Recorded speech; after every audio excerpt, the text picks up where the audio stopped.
VocalEye Almost Live Zoom, Flying Footless, hosted by Amy Amantea, with special guests Erin Ball and Bon Evans.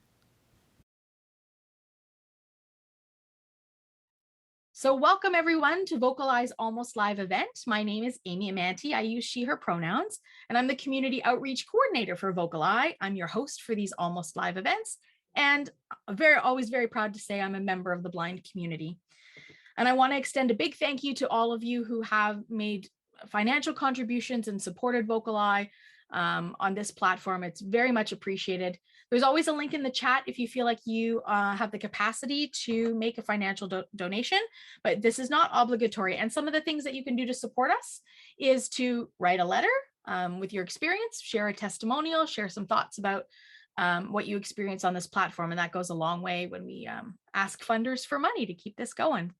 If you happen to be watching this on our YouTube channel, we certainly hope that you take a moment to like and subscribe. All right, I want to just take a moment for our land acknowledgement and welcome Ingrid Turk to the space to do that for us tonight. Hi, everybody. I'm really happy to be here. VocalEye is based on the unceded lands of the Musqueam, Squamish, and Tsleil-Waututh people. Steph and I both live in a similar neighborhood on the slopes above Falls Creek.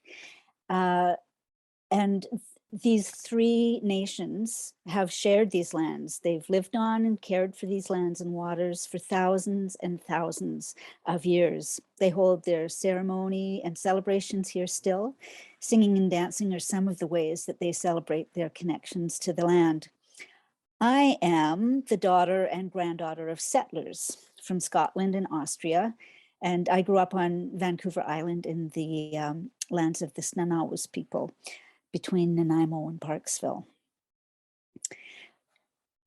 So as the Snanawas people take care of Nanoose Bay, the waters of Nanoose Bay and the lands around, the Musqueam, Squamish, and Tsleil-Waututh do the same here. And I acknowledge them for that. What they share with us, whether it's willingly or not, is a very beautiful and bountiful part of the world. And it inspires them as artists, musicians, dancers, poets, writers. The Coast Salish culture is extremely rich in terms of the arts. Earlier today, I went to see the play White Noise, which was written by an Indigenous author, Taryn Kootenaiu, and it's being presented at the Fire Hall Arts Centre in Vancouver. It's a comedy about rich white people who invite their new neighbors and Indigenous family to dinner in the spirit of truth and reconciliation. It's a hilarious disaster, and it has a hard truth at the heart of it, right? One challenge that the families experienced during the play is that the settlers want the Indigenous family to teach them stories, to teach them cultural traditions. It's very clear that the Indigenous family are tired of being asked to teach others, to teach settlers about their culture and history. And in my experience, this is true. Indigenous people are very tired of being asked to educate us. So until I'm in a position to host a dinner party for Indigenous friends, the best way I feel for me to take responsibility for my education as a settler is to do my own research, and Google is a great first start. And since I can't actually give land back because I don't have any land to return, I pay Indigenous people for the work they do in educating me and for their art. The play at the Fire Hall Arts Centre has a cast with three Indigenous artists, and was directed by an Indigenous director, has an Indigenous stage manager, and many other Indigenous artists involved in its production. And I'm more than happy to give them my money in order to be entertained and a little bit educated by them. I read books by Indigenous authors. I buy products from Indigenous entrepreneurs, which is, if you have disposable income, I recommend. There are in our region several Indigenous entrepreneurs who make, bath and body products, for example, which are awesome. And one thing you can do that doesn't cost any money, but a bit of attention, is to follow Indigenous thinkers, artists, and activists on social media. And they're a great way to find resources so you can educate yourself. Ultimately, what I can do is I can give attention, respect, and business to Indigenous people. And that's a start. Until I have some land I can give back. Thanks. Thank you, Ingrid. Always appreciate your offerings in terms of the land acknowledgement. Oh, thank you. Over the last couple of weeks. So thank you for that. All right, friends, welcome again. It's Wednesday, April the 27th, 2022. And tonight we're going to offer you our Almost Live event number 82. Under the 82. No, I'm just kidding. Tonight's performance is entitled Flying Footloose, and we've got special guest in the wings. This is all very circus lingo, Erin. So welcome, Erin Ball, to the space. Thank you, Amy. In the wings, that all feels very performance-y. So, Erin, maybe it's the first time you've been in this space, and you and I have known each other. We're pandemic friends. I love this. Sure. And have had a chance to work together. But maybe you can tell our group tonight a little bit about you as an artist before we jump into some content. Absolutely. Hi, everyone. I use she and her pronouns. I identify as a white femme, and I'm a double below knee amputee. I also identify as MAD from the MAD Pride movement, which came out of the psychiatric survivors movement. And I'm based in Cataraqui, or Kingston, Ontario. I am a circus artist. I've been doing circus for about 13 years.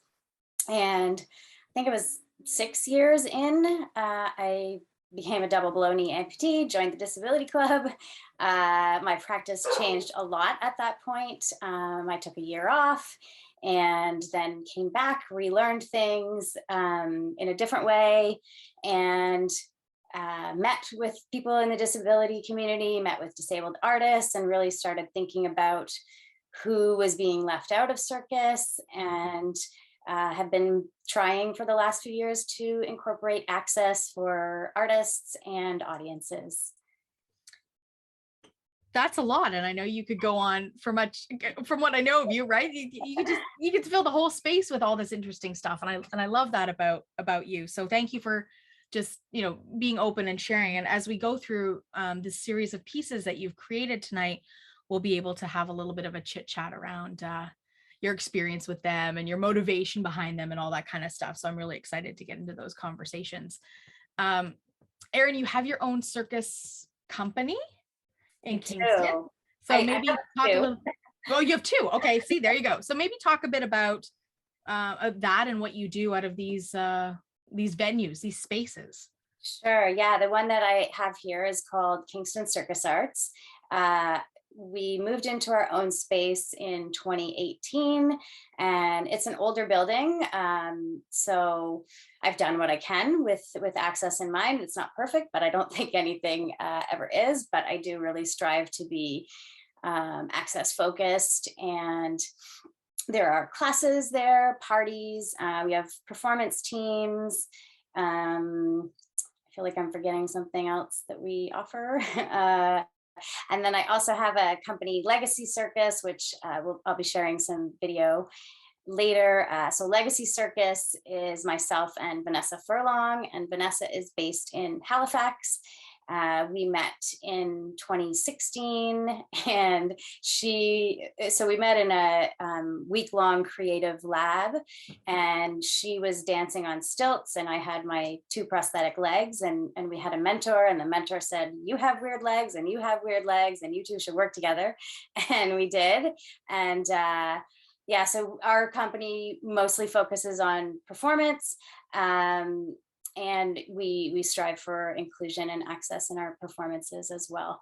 And then I also do, I don't really know where to put it. I guess it's kind of my own thing, but Flying Footless, which is a course that I offer for movement coaches or circus coaches specifically, just to reframe things and think on how we can include more people in the circus world. Very creative titles. And you've been in circus now for 13 years, I think is what you said. So what was it about circus that, I don't know, made you interested? How does somebody go, oh, I want to do that? Yeah, I was teaching yoga and doing a lot of yoga and doing personal training. And in my yoga practice, I had started doing some partner yoga, and I went to a buskers festival and saw a couple doing partner acrobatics. So the person on the bottom was standing and they had their arm out, and there was another person doing a handstand. So upside down on their hands on the person's arm. And I was like, that is what I want to do. And I started searching around for places where I could train and learn circus. And I found a place in Toronto, and they had all kinds of aerial courses. And once I got up in the air, that was it. I was completely hooked. And yeah, just kept training, kept learning. And I think part of what I love about it is that there are so many parts to it that I feel like a lot of people can find something in it. I mean, there are aerial arts, there's clown, there's prop manipulation. There's invented things, more things are being created all the time. It's performance based, but it also doesn't have to be. Yeah, there's just so much there. There's in some of these pieces we'll experience a little bit of spoken word too that you add. So I feel like there's a lot of room to be creative, and that there isn't this sort of restriction on, this is my assumption, but that there isn't a restriction on what circus is or isn't, but that you get some freedom to play around. Absolutely. I mean, I think it is a topic for discussion. Some people have ideas on what circus is, right. But I think that is what I love about it the most, that there are no rules, like it can be anything. Absolutely. I love that. As we transition into what we're going to experience tonight, Erin, I want to just start by asking, or by having just a quick chat about access, because you're somebody who values access a lot, this idea of creative access. So comes from a world of not necessarily a air quotes, classically trained describer, for example, but are integrating creative access into your work. So maybe for folks who don't know what that is, what is creative? What does it mean to you? Because again, that is also a very subjective term. Yeah, I mean, for me, I think the way that it started, once I really started thinking about how circus has been a traditionally visual form, and therefore it is leaving out a lot of people. I really wanted to offer access, and could only find audio describers to work with me so often. And so it kind of came out of that I, wanted to do this, was not trained in, traditional audio description, and how can I find ways to still create access. And then the more that I explored that, the more I realized, and like I've worked with Alex Bulmer quite a bit, a blind artist, and her and I have talked about this a lot, how, and you and I have now as well, Amy, but just how it does offer so many opportunities to be creative, different ways of offering sound that can enhance the work and make it interesting, hopefully for lots of people. For everyone. Yeah. I mean, we always say VocalEye is constantly saying that good audio description enhances the experience for everyone, right? That's kind of the idea. It doesn't really matter who you are. It will enhance your experience. So so we're going to experience some of that, and a little bit of it, some of it is a little bit of an experiment. As you know, that's the artist's bag, is to experiment and create and all that kind of stuff. So I think we should just jump on right in with our first video. Erin, do you want to set up Intertwined for us? Sure. So Intertwined came about in like early pandemic days. So everything was me alone in a studio. I set up my phone on the floor in my studio, and I was thinking about it earlier today. I think this was the first piece where I integrated my own voice. And that I found really empowering. And I found that the pandemic really pushed me forward, I think, in a lot of these ways. And that's like all I have to say. It's you'll I think what our listeners will hear, what I heard right away, was first person description. So you say, I do this, I do that, as opposed to, a third party describer who's telling you, subjectively what's happening.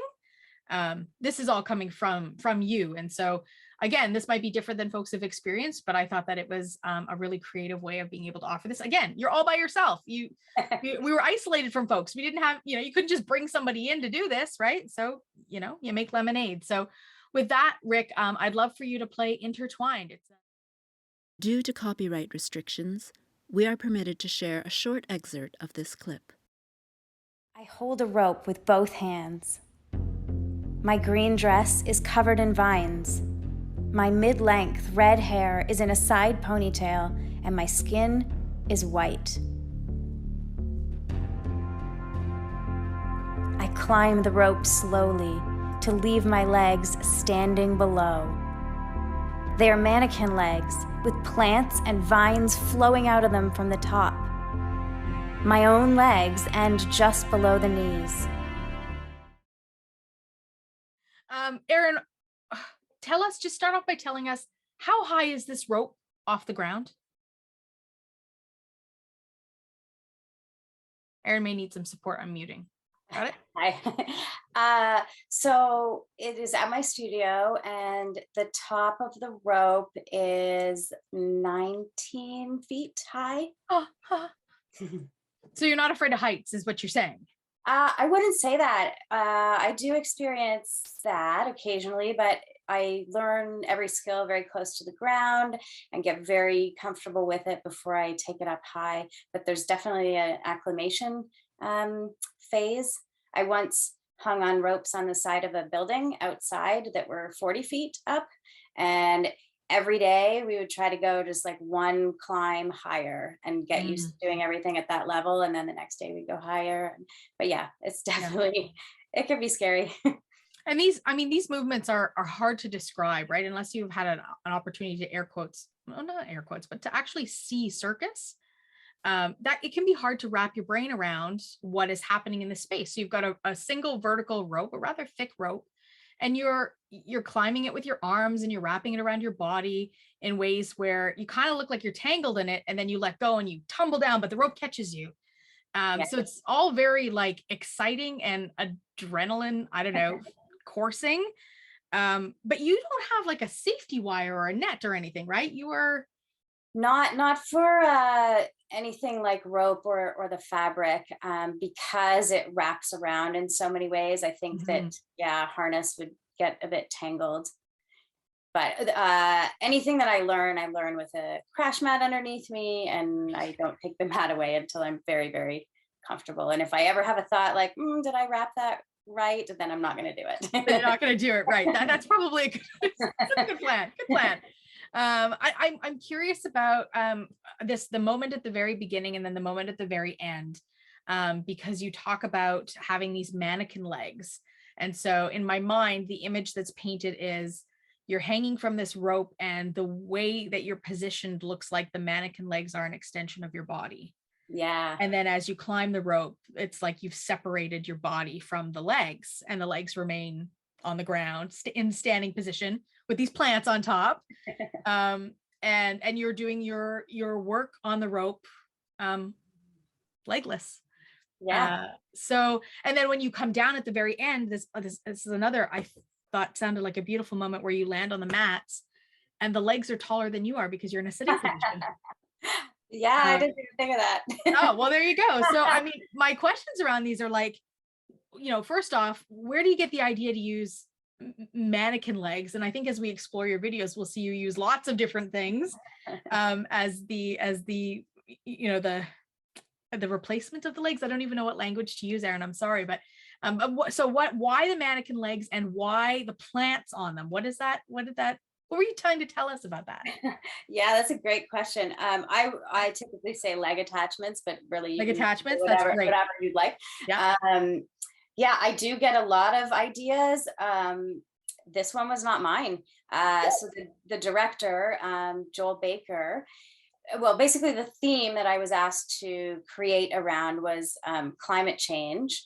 And Joel is familiar with my work and knows that I like using various leg attachments. And so he thought on it for a bit and came back and said, so he's a clown and has this like great sense of humor and really likes a moment of kind of surprise or shock in pieces. And so he had this idea. It's going to start out and it's going to look like you are just standing there and you have typical meat legs and then you're going to separate from them and there'll be plants coming out of them to touch on the climate. And yeah, so that was his great idea. I love it so much. It's a really, I mean, I can only imagine what kind of visual that is, right? Like it sounds like a really stunning visual. And how long does it take you to create a piece like this? I mean, every piece is different. I will say that I think out of all of the apparatuses that I do, rope is the hardest. And this was the first rope act that I have created. And it's quite long. I think the actual movement is 6 minutes or so. And the beginning of the piece, it looks like I'm in those legs, but they're actually not offering me any support. I am literally just hanging from my hand that entire time for that whole setup in the beginning. Yeah. So to start it like that, it was a very hard one. You're exhausted before you start. Exactly.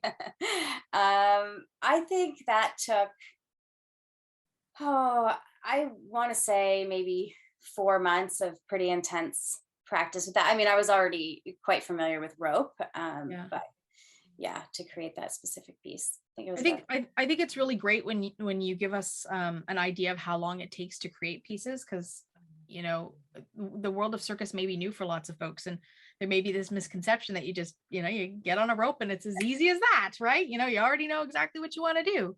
Not at all. And for me to be able to climb, like back when I first started, it took me a very, very long time.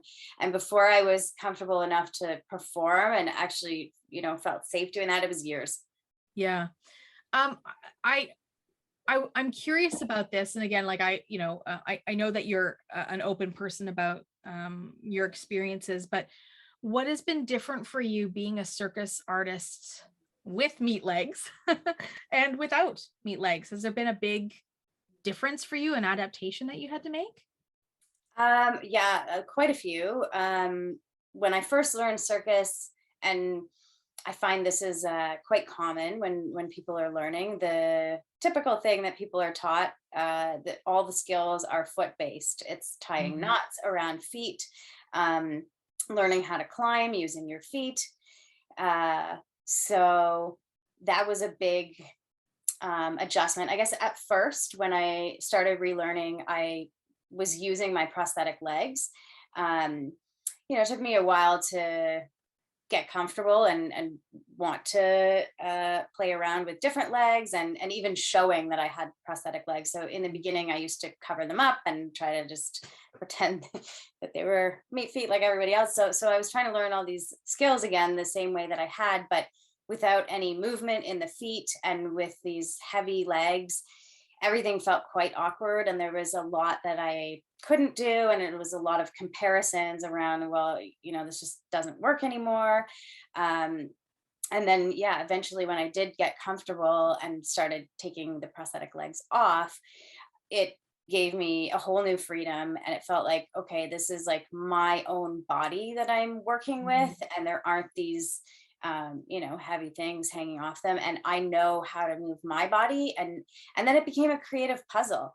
And I felt pretty lucky that I already knew circus because I was familiar with some of the movement pathways and some of the skills. And so, yeah, I thought of it as kind of a puzzle. Okay, I know I want to, get to this different wrap around my body. And I know I can't get there using my feet. So how can I get there? And yeah, so it became interesting.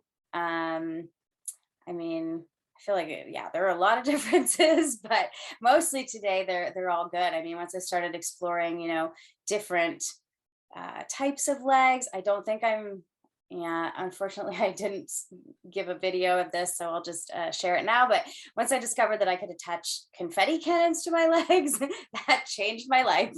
And I, just realized that they could be anything and that I could really use that in performance. Yeah. And then I chuckle about the confetti cannons because I want you to just explain to folks, if they don't know what confetti cannons are, what that looks like as a leg attachment. Yeah.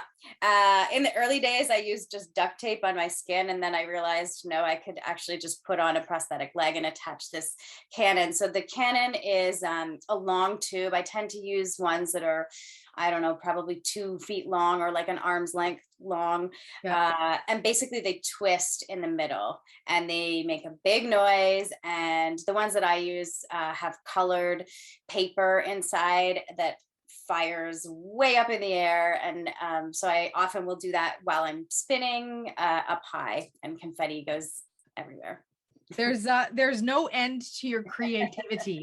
And so, as I grow to learn more about your creative process, I can't actually wait to learn what the next leg attachment is going to be. It's kind of fun. You should maybe do a game where you ask the universe to suggest leg attachment. Love it. Prize draw for the winner. Anyways, Erin, we're going to transition into the next piece, which is 2014. And I realize this is a sensitive conversation to go into. So maybe you can set this up for us, what we're about to experience. Sure. So this was a celebration video, really. It was the 7-year anniversary of my accident, of becoming a double below knee amputee. I feel like I almost want to give a little bit more context after, maybe. But what I will say is that there is open audio description in this, and it's done by Becky Gold, who trained with VocalEye. And then there's also audio of a poem by Georgina Riel, an Indigenous friend of mine. And there are open captions and ASL interpretation of Georgina's poem. So it can be a lot to take in this video. There's a lot going on. Yeah, and it's just under 6 minutes long. Great. With that, Rick, maybe you can play for us 2014, and we'll come back after that. Due to copyright restrictions, excerpts of this presentation have not been recorded. Please check below for more information, including links to the material if it is hosted elsewhere. Erin, thank you for sharing that. Thank you for creating that. And I know you have some context to be able to share with us about this piece. Yeah, so specifically relating to the piece, Georgina and I asked her if she would be involved, if she would want to write something, and she said, yep, and we're gonna talk for hours and go deep. And so we had a big conversation, and then she wrote that poem, and she didn't tell me until later, but she wrote it from the perspective of my feet, which I think is really interesting. So yeah, I know that it was really hitting me, every time she breaks it down into the hours. I mean, it's such a surreal story. I mean, I feel, quite distanced from it now. And I'm very happy and content and fine with where my life is. But yeah, basically, I went for a walk in the woods and my feet got wet. I wasn't wearing proper, my boots weren't waterproof, and I wasn't expecting to be out there for a long period, but I didn't know how quickly frostbite could happen. And where I was, it was like swampy. So my feet got wet, and I sat down for a bit. And when I went to get up, I couldn't feel my feet. And long story short, I ended up lost in the woods for 6 days. Most of it, or at least half of it, I was unconscious, don't have many memories. And a police dog found me, and I was flown to the hospital by helicopter. And it was months before surgery happened. But yeah, it's pretty surreal. It's a journey all on its own to come to a place when you've acquired a disability, to because I acquired my sight loss when I was 24. So I recognize that there was a who I was and a who I am now. Yeah. And coming to a place where you're like, God, I really love who I am now. And I don't really miss who I was then, right? Like you don't lament that in the same way. And you and I have talked about this before, where we kind of look at our journey of where we are as a bit of a gift. Absolutely. Not everybody gets to be in that place, and it's a different journey for everybody, but I certainly know for me, and I would love for you to share too about what peace that brings me once I got to that place, right? Yeah. I mean,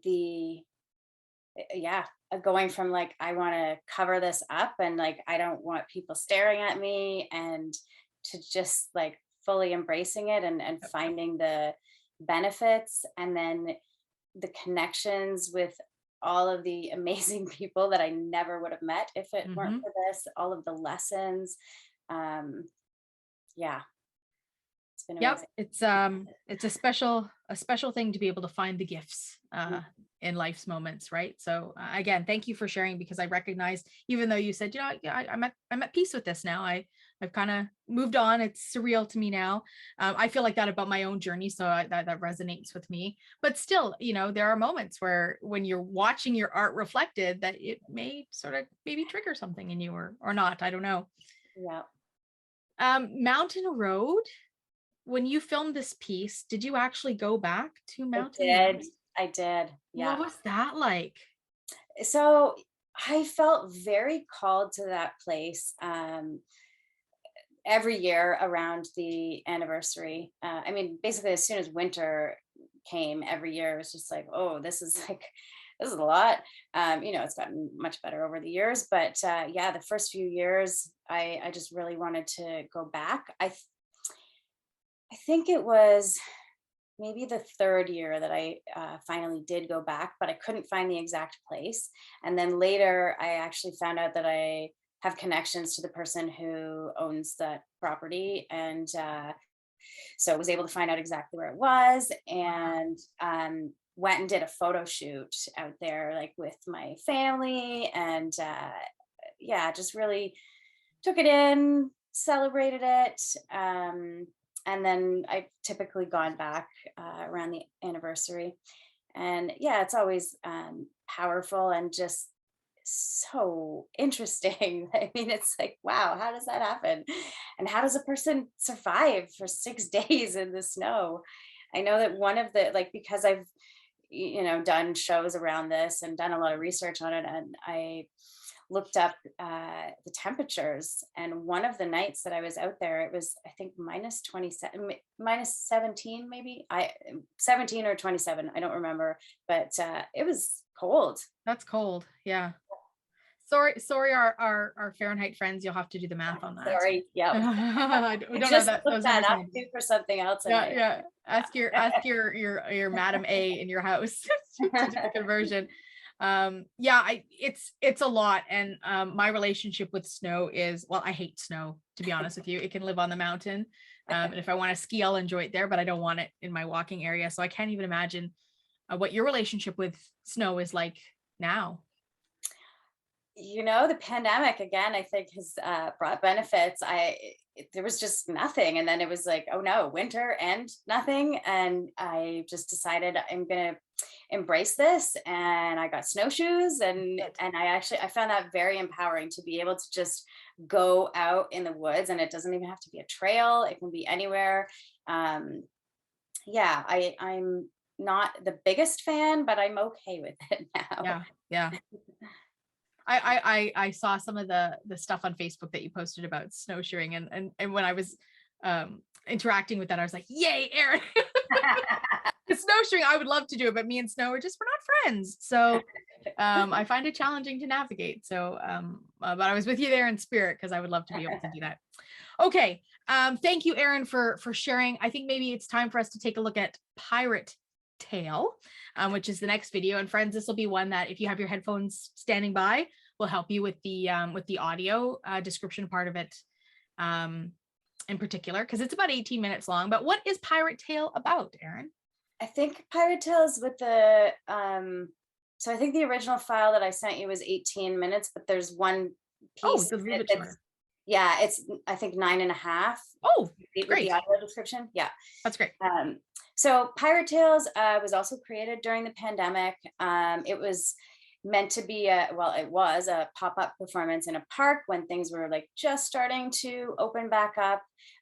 It's the story of a pirate and a mermaid, and I think I'm pretty perfect to play a pirate with peg legs.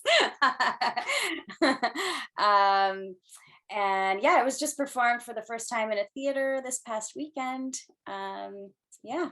Awesome. We'll talk about that when we come back. So great. With that, Rick, can you play Pirate Tales for us?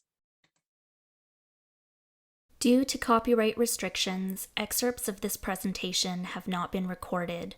Please check below for more information, including links to the material if it is hosted elsewhere. So there's Pirate Tales for you. There's a lovely storytelling aspect to this piece. And again, I'm always curious about where these ideas come from. I'm wondering if it comes from the idea of the peg legs and the pirate, but I don't know. So you're going to tell us. Sorry, can you say that again? Where the story? Where does the idea for the pirate tale come from? Yeah, completely from the peg legs. Yeah, I figured it might have been. Yeah, I've done a few pirate pieces before, and Jaden, who's in the piece, had gotten a mermaid tail, and it was like, oh, it just makes sense that we should do something together. And Pirate Tales was created. So we've seen you do rope, we've seen you do silks, and now this is a hoop. And so folks who are not able to visualize the hoop, it's like a hula hoop, only instead of it going around your body, I guess that would be horizontally, it's vertically suspended from the ceiling. And right? It's metal. Yeah, and it's metal. Obviously it's metal, because otherwise it would be bending and pulling as you're hanging from it. And so you've got you and Jaden in various positions hanging from this hoop, whether you're bent over it from the torso, or doing splits around it, or climbing up the rope that's attached to the hoop. So it's really there's a lot of athleticism here. And I wonder if you can speak a little bit to that, because I think maybe the conception is that a lot of this is arm work, but I'm guessing there's probably more core work here than we think that there is. Yeah, I mean, it really depends what a person is doing with the apparatus and what the apparatus is. Yes, definitely core. I tend to use a lot of arms because that's what I have available to me. Mm-hmm. But different people hang from different parts. So it really depends on what parts you have and what you're hanging from. But yeah, it's really full body, whatever, body you're in and whatever parts that you're using, it can be all of those things. Yeah. That's great, because that's exactly what I wanted you to tell us with that question, is that because of the way that you teach circus, that's a really important philosophy to you about using the body that you have in ways that is comfortable and organic to you. And maybe you can speak a little bit about that as well while we're talking about this piece. Sure. Yeah. I mean, as I said, I started relearning things, and I kind of had to teach myself what was I doing? And I was teaching myself in a certain way that was very different than how I had been taught. But then I was teaching my students the way that I had always taught and the way that I had been taught. And people with different bodies, disabled people, amputees, etc., started coming to my classes, and I was teaching them the same as I was teaching everybody else, and it was not working. And finally, it dawned on me, oh, you should try, offering to them what you're doing to yourself, with yourself. And Right. So circus has kind of traditionally been, we're looking for this aesthetic, and toes need to be pointed and legs need to be straight, and this is exactly how this skill is done. But when I relearned everything, I realized, no, as I said before, there are no rules. And why can't this skill be done, hanging from an armpit instead of from a hand? It can. Or why can't an apparatus be created for a person instead of trying to fit a person to an apparatus that doesn't work for them? I think these are all possibilities within the circus world. And again, that's why I love it so much. Yeah. I also love in this particular piece, in the recorded piece anyways, that you added these sound effects, like the sound of the water and the sound of the hooking of the mermaid. I thought that was a lovely addition to this, to sort of make this world as alive as possible for those of us who are listening to it auditorily. Yeah, I really thought as I was, listening to it and listening to the audio description, I just thought, there's so much that can be added into this, and it's perfect with all these like water and so Jaden picked out all the sound effects and put them in. Awesome. And you were saying that you just performed this piece. I'm guessing this was one of the Commotion Festival pieces, or was it for World Circus Day that just happened? Or it was for Commotion. Yeah. So maybe talk a bit about that experience. Was this piece was filmed at Commotion, this particular piece, or? No, it was not filmed there. Okay. Oh, no, that was filmed at my studio. So Commotion was this past weekend. It's still going on, actually. It's a 12-day long Deaf and Disability Festival curated by Alex Bulmer. It's in Toronto at the Harbourfront Centre. Lots and lots of amazing shows and talks and things happening. And she invited us to come in and share. The whole event that we did was called Hoops, a circus extravaganza. So we had that in it, and another piece that we'll share soon. And then we did a hoop workshop at the end as well. That was, tried to include all people, and it was really great. A hoop workshop. Not aerial hoop for this, hula hoop for this one. Hula hoop for this one. Okay. I was just trying to imagine folks on hoops for possibly the first time hanging in the air. But I love that. Okay, Erin, let's maybe share the next piece. This is a piece by Legacy Circus, and this one features Vanessa, does it not? Well, you'll preface this one for us. Sure. So Vanessa is the artist that I was talking about with the company Legacy Circus. And this piece, so we have a show that we've created together. And as I mentioned, she, lives in Halifax and I'm in Kingston. So us working together in the pandemic didn't happen at all for a very long time. And I guess it was last summer, Summerworks Festival approached us about whether or not we would want to do a digital residency, and if we wanted to explore the possibility. So we have an act where we are both together on a trapeze, and I'll explain what a trapeze is in just a moment.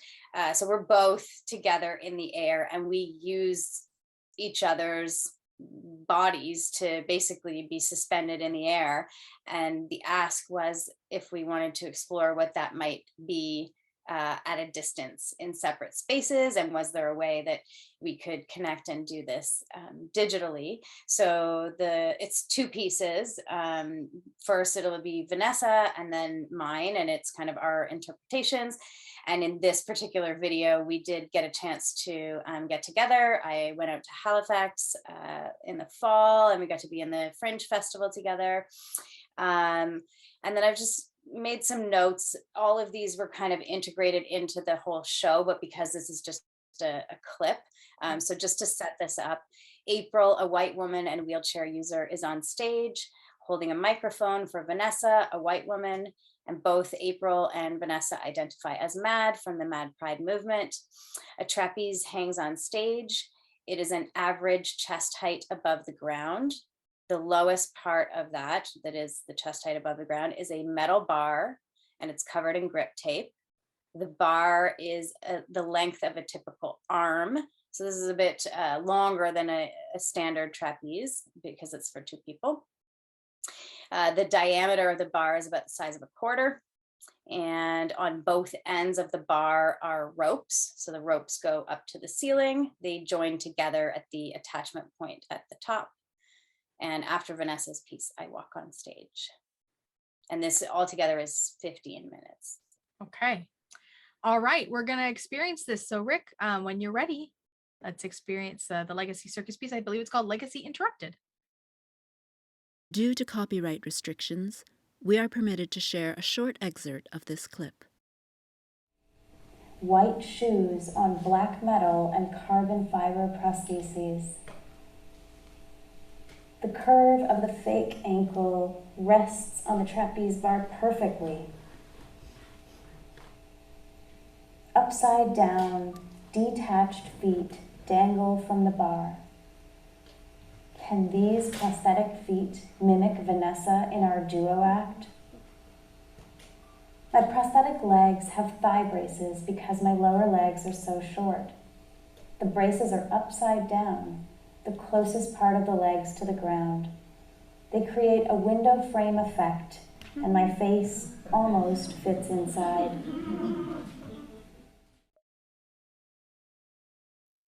All right, that was a piece from Legacy Interrupted. So you're working with Vanessa in this piece, Erin, and I guess, this piece is born out of the idea that you couldn't perform with each other, so you had to perform with inanimate objects Exactly. in place of each other. Yeah, and so she used her guitar case, and you used your prosthetics. What was it like? How were the two of you communicating with each other as you were creating this piece, because you're in different places and different times until you were able to come together to perform, right? That's right. So during the residency, we would check in either on phone or Zoom each morning and kind of set a plan. And then we would video what we were doing and send it to each other. And we kind of explored that way for the first few days. And then we had some videographers come into our spaces, and somebody who specializes in 3D animation. And I was also doing a residency with a Spiderweb show at the time and exploring a program that they have that is kind of like Zoom, but without the boxes. Mm-hmm. So it puts a green screen on people so it can bring you into the same kind of space. So we were able to explore that with other people's help. And there were times where it seemed like we were both on the trapeze together because of the green screen effect. So then we'd all kind of gather. There were two people with me at the studio and one with her, and we would kind of check in and send videos and watch each other's stuff. And that was how we created. And with your help, of course, with the script, that was the first time that we had tried a more integrated style of description and kind of monologues. So yeah, it was a great exploration. And this was open description. So everybody, by the time you got to perform it, everybody in the audience is listening to the description live. So whether you're sighted or non-sighted, you're all listening to it together. That's right.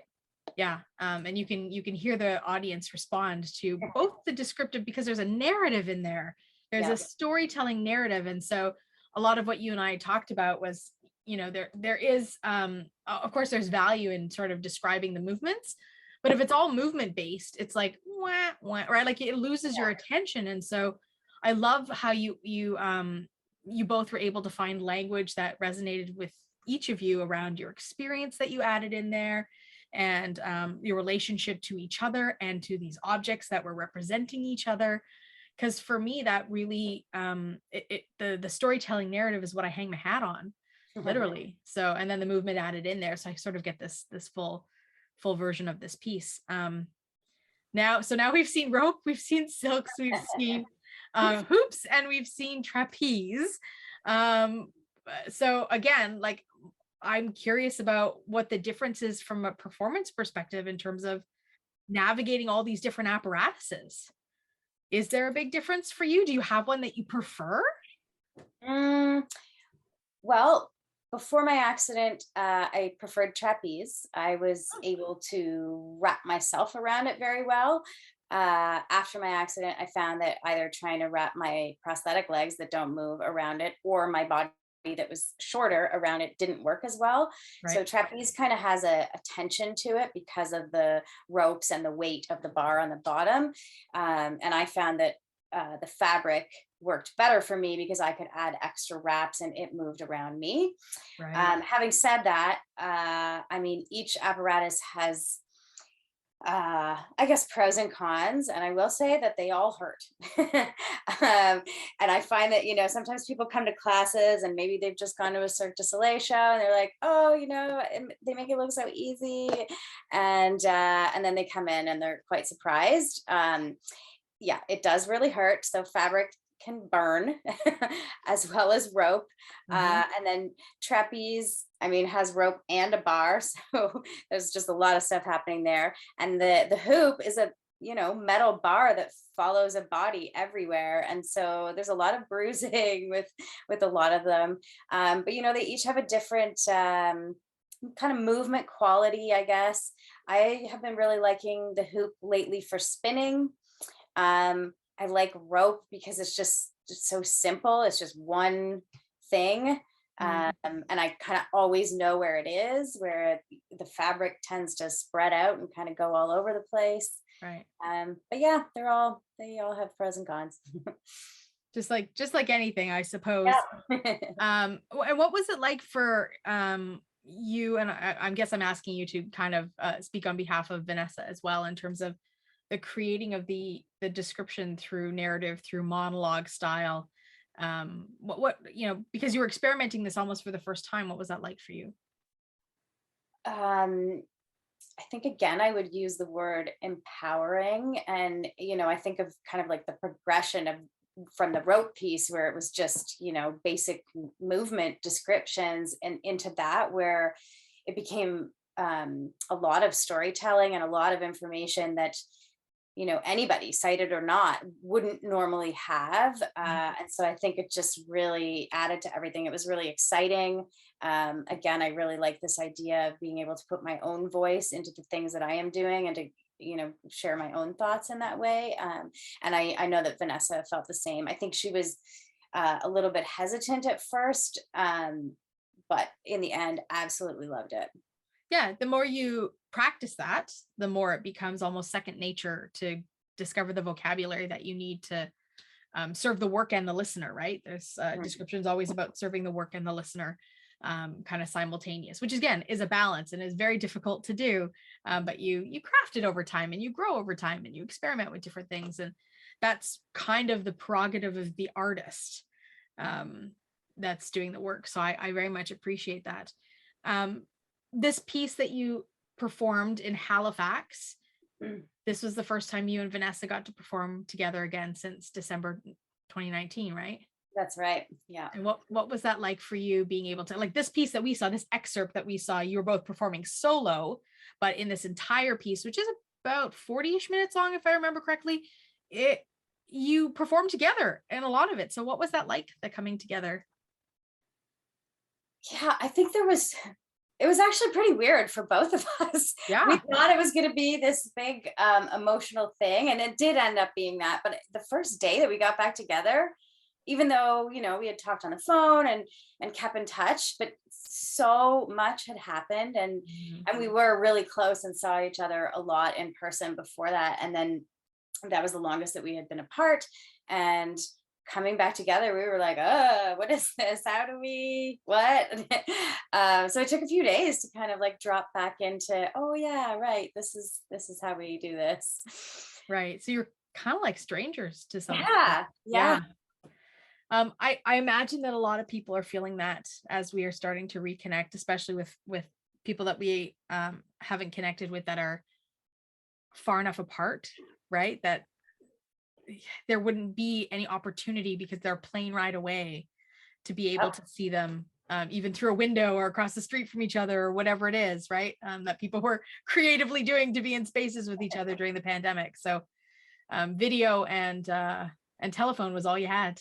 Mm-hmm. Yeah, to be able to create. And just so folks have a little bit of background on Vanessa, because this is my selfish plug, but both Erin and Vanessa were guests on my podcast, Accessing Art with Amy. And so I got to chat with them both about their artistry. Vanessa is a therapeutic clown, which I thought was fascinating. And my first image was the movie Patch Adams, which is not what Erin does or what Vanessa does. So I don't know, can you provide us with a little context there? Yeah. So Vanessa, she actually does a lot of her work right now on the mental health floor. How do I describe this? Basically, she works with kids and gets consent before she ever engages with anyone, and is like the one person that is not medical staff and is not trying to get people to do anything other than if they consent to engage with her to have fun. Yeah. And to maybe like flip the script a little bit and poke fun at things that are happening that are out of their control in a way that feels good.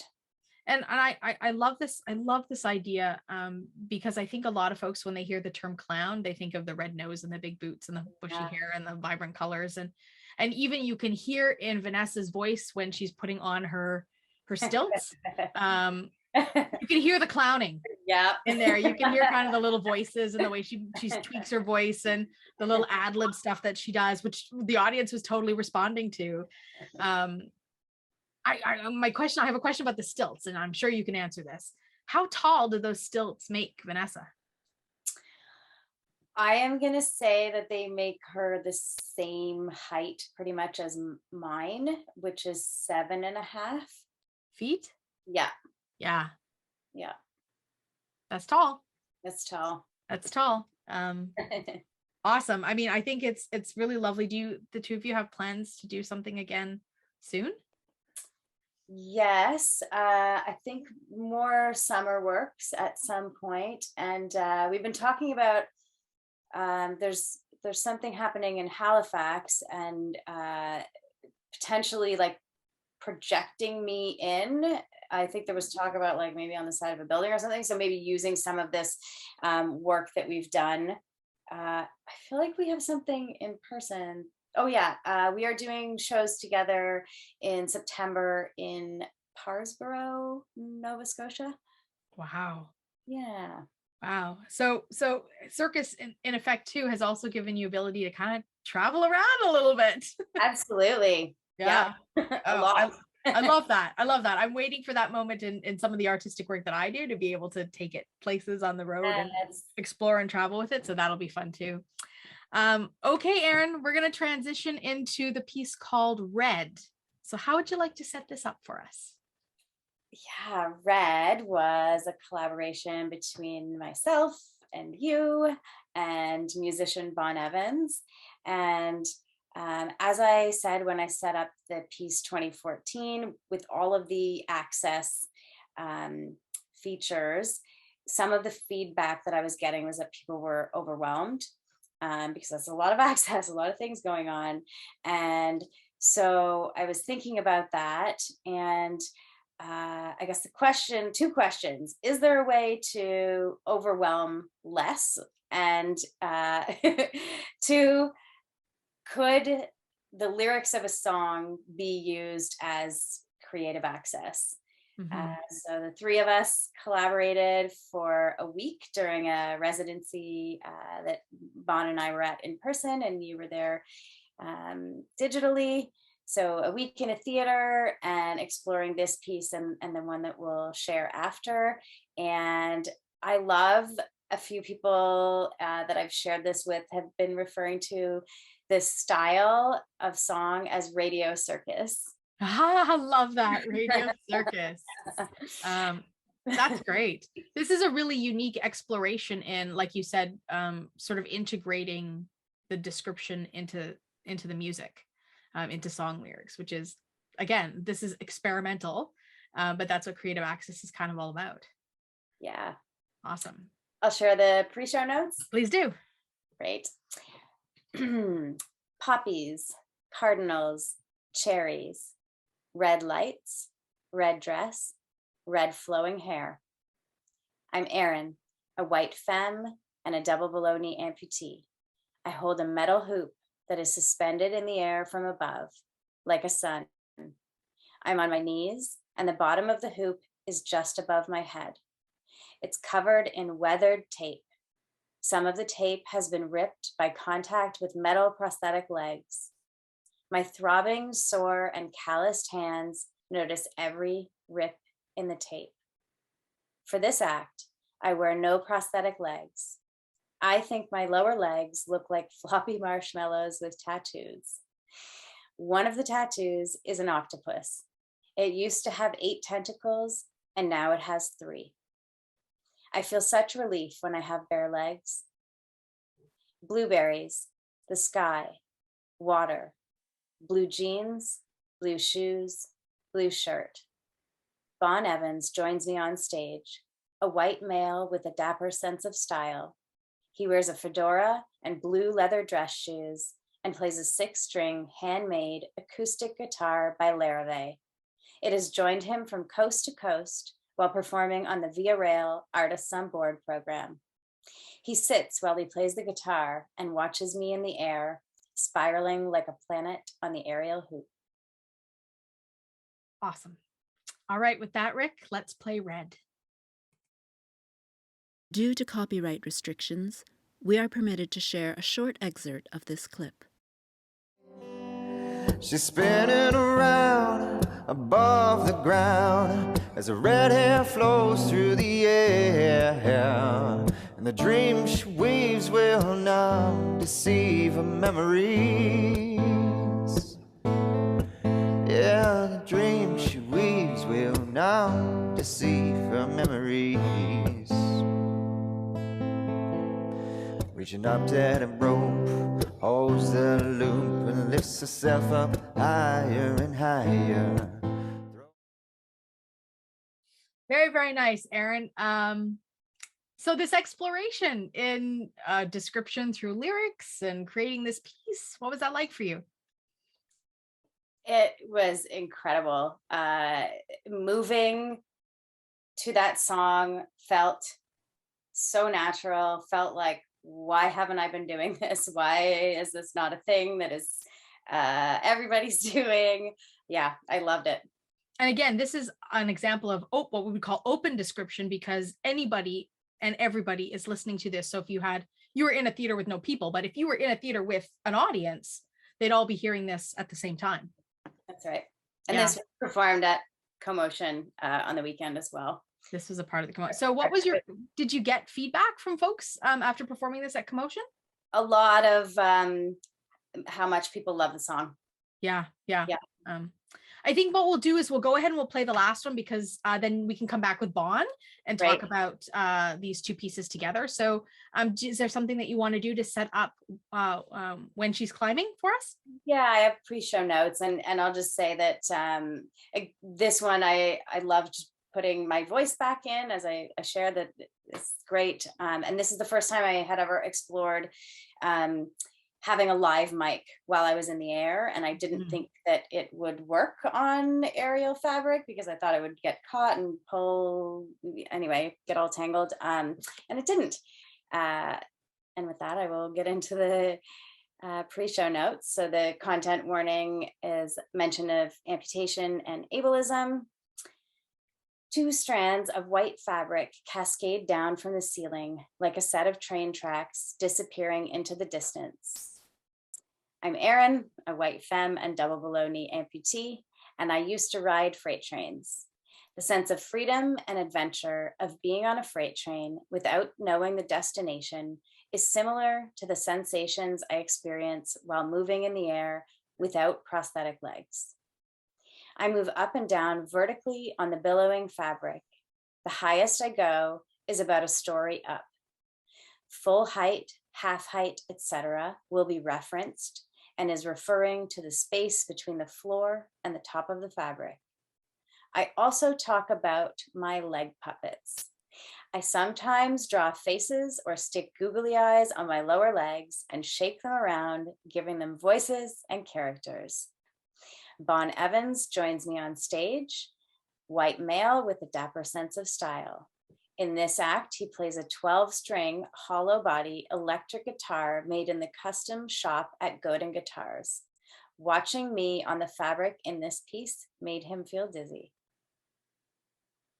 All right, with that, let's play When She's Climbing. Due to copyright restrictions, we are permitted to share a short excerpt of this clip. She wraps herself inside a spider's web. When she drops the web, unravels in a moment. One of my favorite things about not having feet is that they can be anything. Sometimes I shoot confetti cannons for my legs. Sometimes I'm really tall. And sometimes I draw faces and stick googly eyes to the ends of my legs and make leg puppets. I am imagining two large googly eyes at the bottom of your legs. And just for context, because you called them, in one space, you referred to them as marshmallow legs. Yeah. So the marshmallows, if I take my prosthetic legs off and I hold my leg, well, I can do it without holding my legs too, but I typically hold them. My lower legs, I don't even know how to describe it other than I can like flop them around, like they can move very, very, very quickly. And the floppy quality reminds me of marshmallows.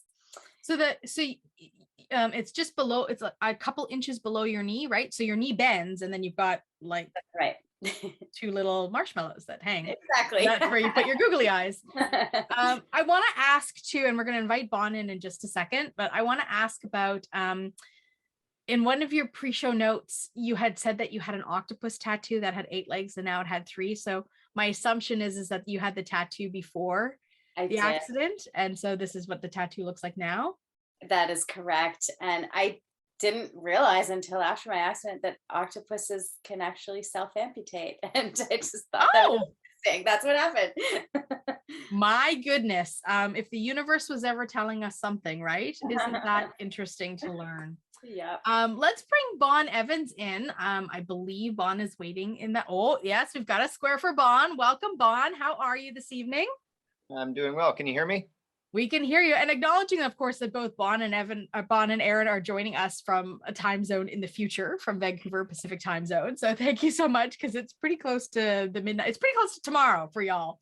So we appreciate that. So these last 2 pieces, Bon, I know that you were extremely instrumental, pun intended, around creating the lyrics that were the description embedded in the music and all of that. So from your perspective, because we've heard a lot from Erin tonight, what was that process like for you? Well, I've been watching Erin do her pieces for a little while now, and the music that she always chooses is something that sometimes it's an original piece. Like she has a few different friends that will create different pieces, but a lot of circus performers end up using a track that is recognizable. So working on something like this that's completely custom, every piece that we've worked on so far has its own unique feel to it, and just being able to go through the process of, first of all, watching her go through what she's doing in the air and then trying to come up with the description somehow that would still make sense with a melody, that would still make sense with some sort of rhyming scheme or some sort of feeling. So it's been a really great process watching Erin doing this and listening to the overall product, and everyone's reactions has been phenomenal. And peppering a little bit of narrative into that too, right? All of the things that you were tasked, you were challenged to try and add into the composition of this piece or these pieces. Friends in our audience, I want to let you all know that this is your chance if you want to ask Erin or Bon any questions. Maybe there was something about these performances that really stuck with you, the type of audio description, what works for you, what doesn't work for you. If you have any questions about what you heard or saw tonight, we've already got some hands, so let's just jump right in and see. We've got a hand from Louise and then a hand from Megan. So let's do Louise first, and then Megan, you're on deck. Go ahead, Louise. Okay, hi. Hi, Louise. Okay, I'm going to say every performance was beautiful, but my favorite one was Red. Mm-hmm. Oh, I don't know. It was just a tune, the words, it just flowed. I loved it. It made me feel like I was there in a way that I can't, and I know I wasn't there, but you know what I'm saying? It felt like you were there feeling the motion, the music, and all together. So that really worked for you then, hey, Louise, this idea of putting the description into the music? Yes. Yeah. Oh, that's really nice to hear. Did you have any knowledge of circus before, Louise? Had you experienced it anyway? I've been to a circus as a, my husband's just, hold on, I'm going to the garage so it doesn't record. Little background noise. Welcome to the virtual world, friends. If you want, Louise, we can put you on. No, I came out to the garage. Okay. What? It's Betty. I'm on VocalEye. It was Betty. Is it Betty on VocalEye? I'm just joking. Okay, so no, what was your question again? I just wondered if you had any experience with circus performance. I've been to a circus as a kid once, and that's before my parents split up. So, and I was before I ended up having my leg surgery. I was pretty young, but it was animals and that, and there was one locally back, it was in Guildford. I think I was about 10, 12 years old, somewhere in there. I can't remember. But yes, I had one experience. Awesome. But no, the fact is, each one had its own unique, but Red, there was something about it that just went deep into my heart. Thank you for sharing that, Louise. We'll let you get to your phone call. Okay. All right. Megan, you're up next. And then we've got Tammy, and then we've got Tilo, then we've got Lori, and then we've got Rachel. So we've got a whole lineup of questions and thoughts. So go ahead, Megan. That was absolutely amazing. Oh my gosh. I love the song Red, and she's climbing. I'm also a singer myself. I've never done descriptive songs, and now I want to start doing that, making descriptive songs. Yeah, give it a shot. Give it a shot. Yeah, I should try that. I should start doing that. I need to get a new singing teacher, so that might be my next step, actually. So that'll be awesome. Well, I'm glad we could serve as some inspiration here. Yes, Awesome. absolutely. I mean, that's, oh my gosh, that'd be so cool. Thank you so much. I love it. Thank you, Megan. Thanks for your thoughts. Tammy, I've got you next on my list. Hello. You all have given me a new appreciation for the circus. I've never seen before, so I've been to a circus once when I was about 7. And again, like Louise's experience, it was probably about all these animals and different things. I don't know. It was very strange because nobody was really describing very much about what was going on. And so I didn't really know what was happening. So I don't really know much about the circus other than I've heard about Cirque du Soleil, and that's with music as well. But I think that this experience was really, really incredible, all of it. And I particularly at the end, I'm quite a musical person. I really like music a lot. I listen to it all the time. So I really like the musical description. I think that that's something that I could certainly get into. And I'm just curious, Vaughn, do you like, do you record? Do you make albums or CDs or whatever you want to call them these days as well? Like, do you do music kind of as a career? Yeah, so thank you for the question, first of all. I've been working on music for about 10 years now. I started writing and recording when I was about 25. I picked up a guitar, had no knowledge how to use it in any way whatsoever, and started playing some chords, learning my own way of doing things, and started playing throughout my city, started traveling throughout the country. And then I connected with Erin, and it just made sense because I write songs. I write descriptive songs of what's going on in the room a lot of the time. So say if I'm performing somewhere, I have one song, the last set of lyrics every night, they'll be custom completely to who the bartender was that night, two people that I met, maybe the bouncer or some band that opened for us or the band that's closing. And just having that kind of improv skill, it was an exciting thing for me to be able to do. And working on it with Erin, we just improv'd it a couple times and then worked on the lyrics so that they made a little bit more sense. And yeah, it was a really fun process. Yeah. Well, both you and Erin as well, you have really given me a great appreciation for the circus and what you do. Your description was also excellent as well. And it, for someone that really hasn't seen and really just kind of imagines things, because I don't have a visual reference, I think you both did a great job. So thank you for that. Thank you so much. Thanks, Tammy, for your thoughts. Erin, do you want to just talk a bit about the difference in circus today as opposed to, the Barnum and Bailey animal circus thing that both Louise and Tammy talked about experiencing as kids?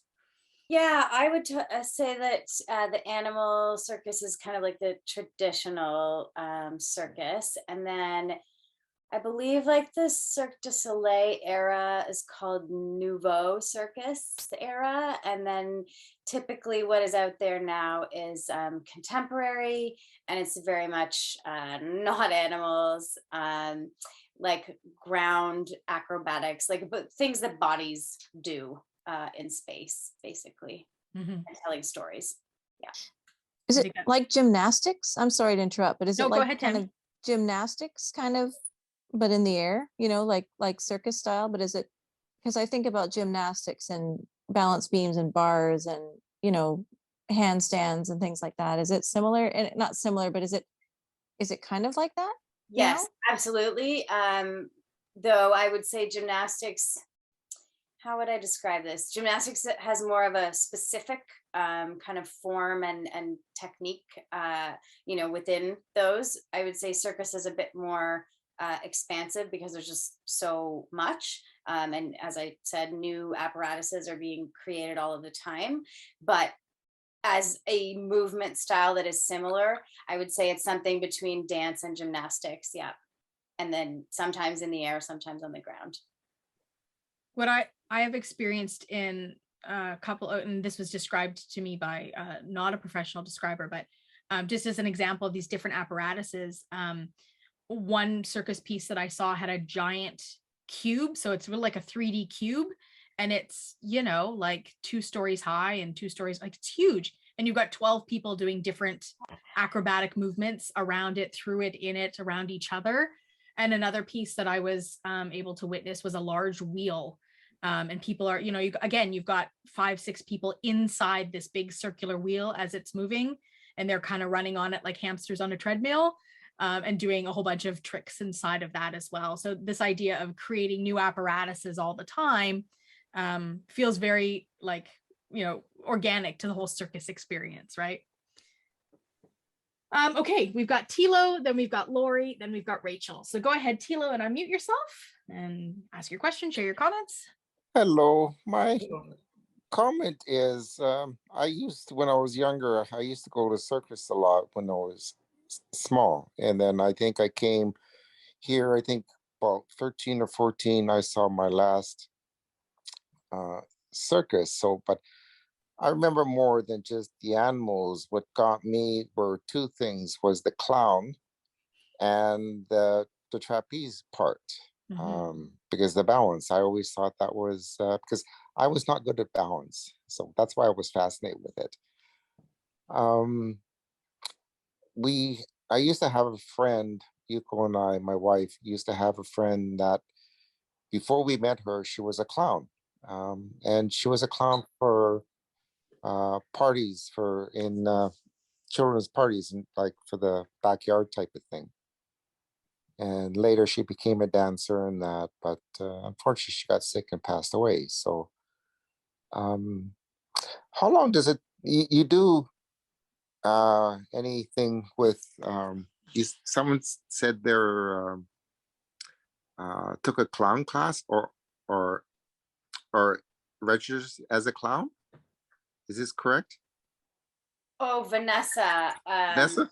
Yeah, Vanessa she went to theater school and then took clowning courses, and also for therapeutic clown, it's like a very specific style. So she also has oh my gosh, the words is escaping me.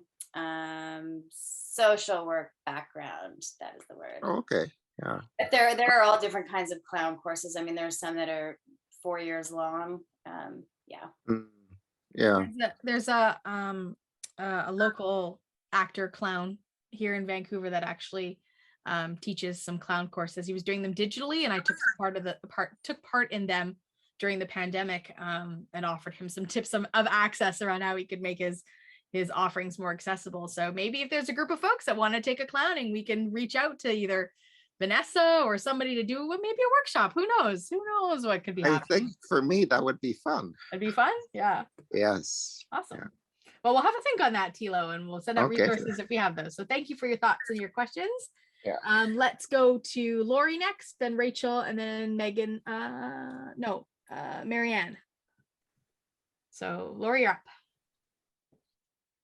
I loved the circus as a kid and as an adult because I still could see it until my middle 30s. I loved seeing acrobats up in the air and, doing the tightrope and all of that.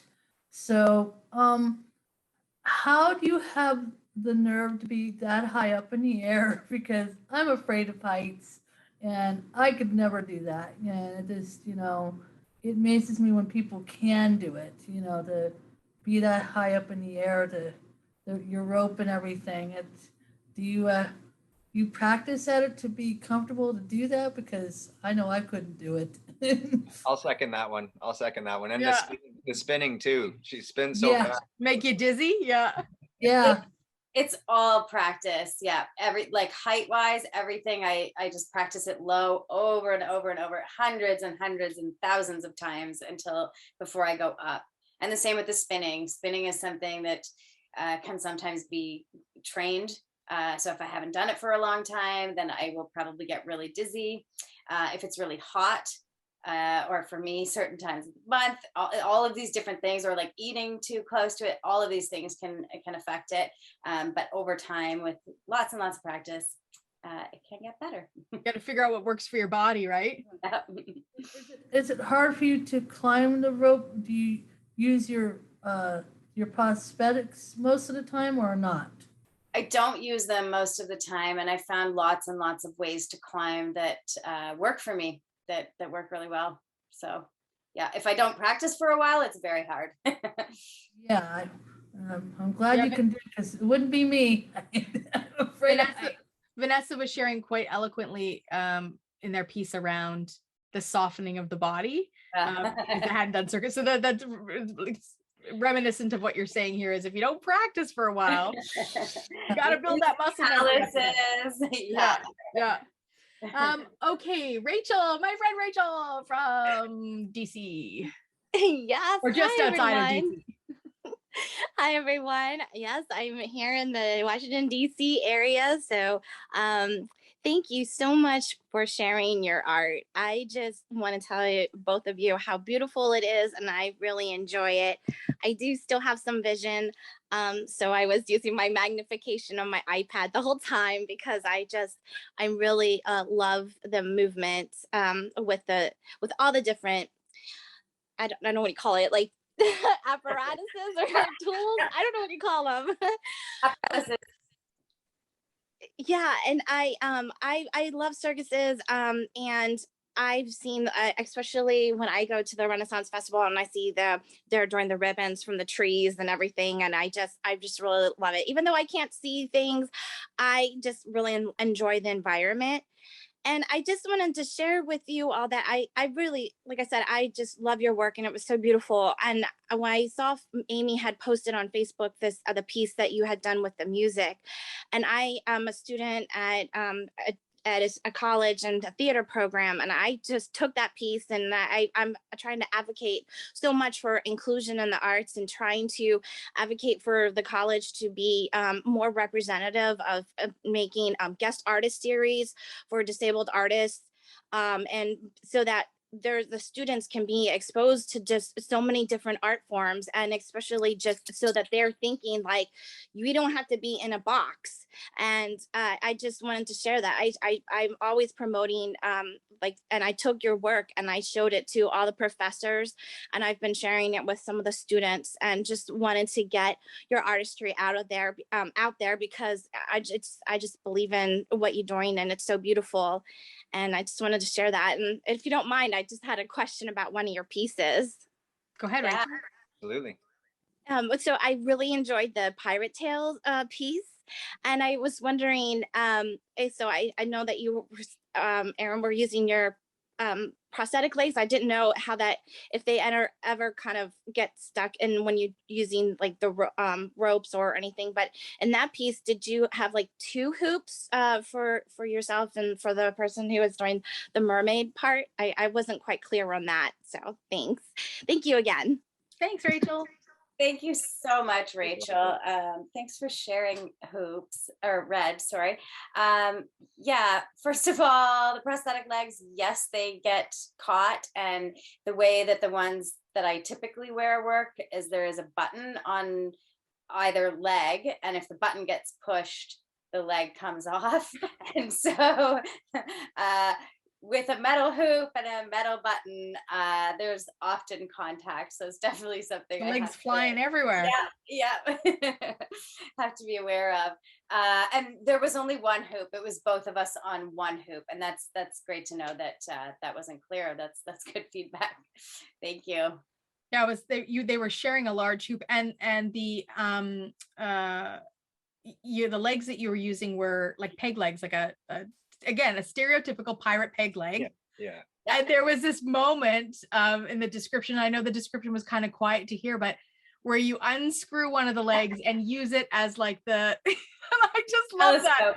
Right, the telescope for the pirate looking out into the ocean for the mermaid. And I just love that kind of storytelling. I think it's beautiful. Okay, we've got Mary Ann with a hand up. So Mary Ann, you can unmute and share your comment or ask your question. I did, and I will do both. I love circus. I have never had any vision. I was fascinated with the trapeze artist when I went to Barnum and Bailey when I was a kid, but never got to see a lot and have anything with description until I was an adult, appreciating acrobatics and so on. And some of the work on the hoop especially reminded me, I was on a cruise over just before Christmas, and they featured a team of acrobats that did all these this same kind of stuff, obviously with all their limbs.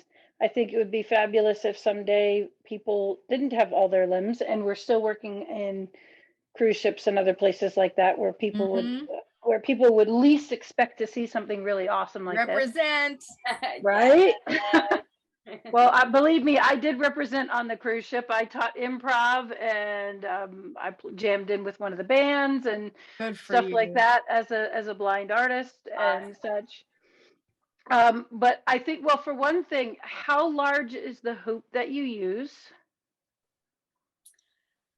Yeah. The hoop, the, so the diameter is either 36 or 38 inches. I keep trying to think of something that it is a similar size to.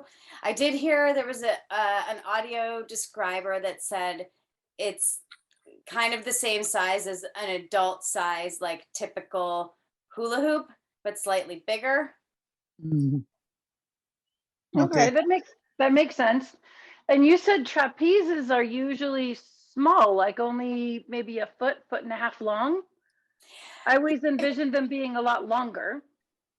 It really depends. But yeah, like the actual length of the bar, yes.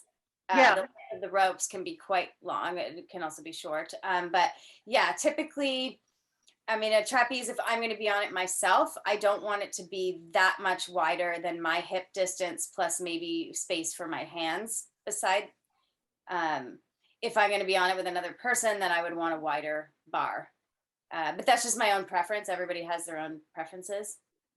And do you, when you're using the hoops and the trapeze and such, are you counting on hydraulics and stuff to help with the spinning and all that, or is that strictly body motion? Gravitational, yeah.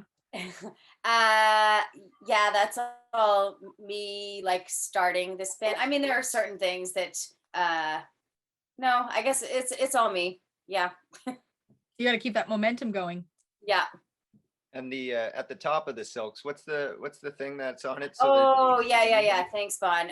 There is a swivel that I attach to any spinning apparatus, and so it basically just allows it to spin without getting twisted around itself. So it doesn't have to spin one way and then spin back the other. It can just continuously spin.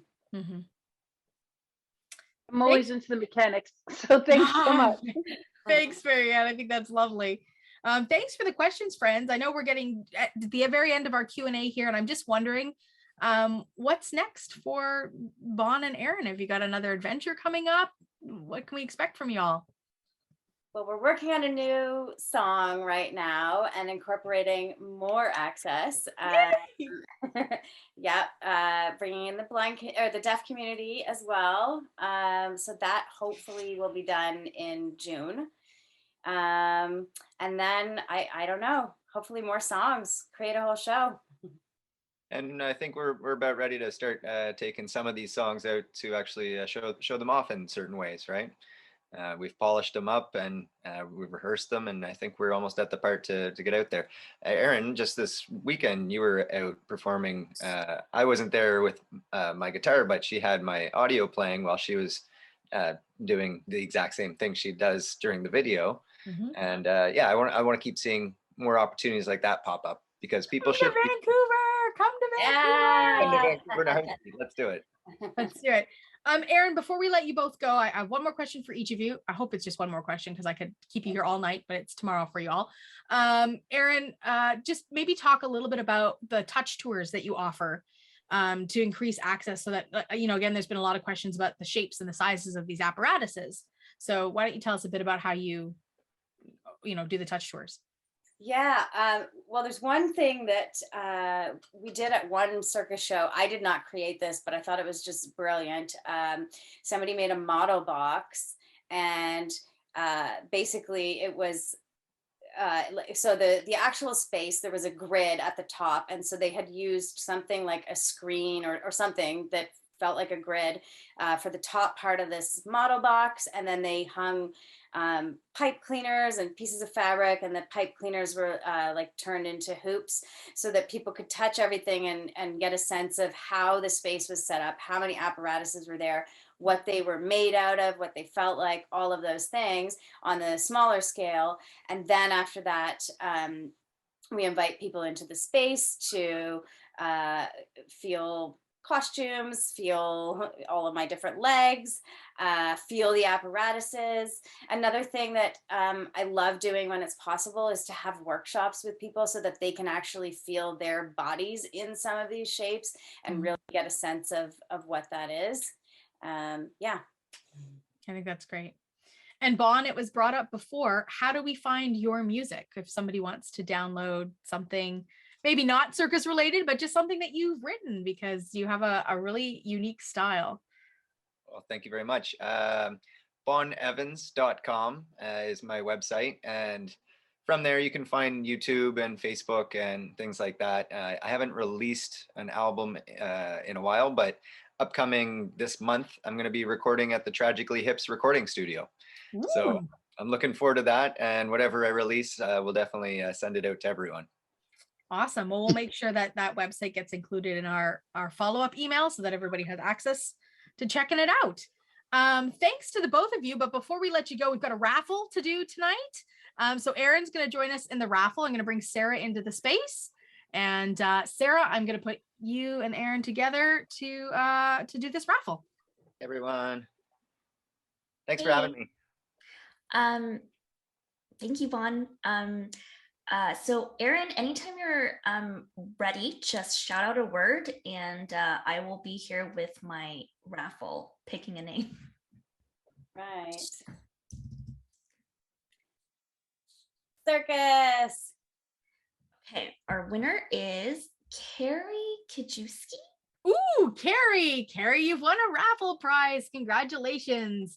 As always, Carrie will connect with you offline to make sure that you get a raffle prize that works for you in your geographical area. So thanks so much for joining us tonight.